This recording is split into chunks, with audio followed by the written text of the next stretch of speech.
ये जो मैनिफेस्टो है वो इसलिए जरूरी हुआ क्योंकि हमने देखा पिछले दिनों में जितनी भी राजनीतिक पार्टियां हैं उन्होंने जिस तरह से बातचीत कर रही हैं, राजनीतिक जो गलियारों में जिन नारों को और जिन जबान का इस्तेमाल हो रहा है,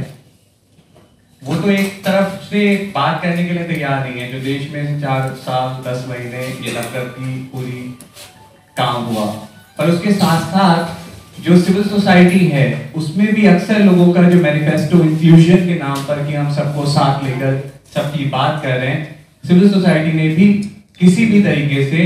जो हाशिए के जिनको सीधा सीधा टारगेट किया गया, जिनके नाम पर इलेक्शन जीते जाते रहे पिछले काफी दिनों से, उन पर भी उन लोगों की तरफ से कोई बातचीत हमें नजर नहीं आई। तो हम लोगों ने तय किया कि हम खासतौर पर नफरत के खिलाफ जो ये माहौल है उसमें बात करें।